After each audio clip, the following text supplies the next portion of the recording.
എല്ലാവർക്കും നമസ്കാരം. ഇന്ന് ഞാൻ മറ്റൊരു വാക്കുമായിട്ടാണ് എത്തിയിരിക്കുന്നത്. മലയാളത്തിൻ്റെ പദസമ്പത്ത് എന്ന പരമ്പരയുടെ ഭാഗമായിട്ട്.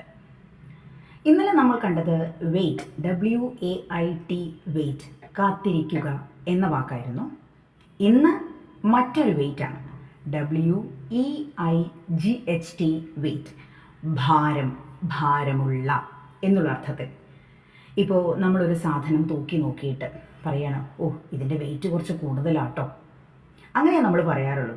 ഭാരമുള്ളതാണ് അല്ലെങ്കിൽ ഇതിൻ്റെ ഭാരം കൂടുതലാണ് എന്നൊന്നും നമ്മൾ ഉപയോഗിക്കാറില്ല. അപ്പോൾ ഭാരം എന്നുള്ള വാക്കിന് പകരമായി നമ്മൾ വെയിറ്റ് എന്നത് സർവ്വസാധാരണമായിട്ട് ഉപയോഗിച്ചുകൊണ്ടിരിക്കുക. നമുക്കതൊന്ന് മാറ്റാൻ ശ്രമിക്കാം. അപ്പോൾ ഈ ഒരു വെയിറ്റ് എന്നുള്ള പദത്തിന് പകരം ഭാരം എന്ന് തന്നെ ഉപയോഗിക്കാൻ നമുക്ക് ശ്രമിച്ചുകൊണ്ടേയിരിക്കാം. എല്ലാവർക്കും അതിന് സാധിക്കട്ടെ എന്ന് ആശംസിച്ചുകൊണ്ട് ഇന്നത്തേക്ക് എൻ്റെ വീഡിയോ ഇവിടെ നിർത്തുകയാണ്. എല്ലാവർക്കും നമസ്കാരം.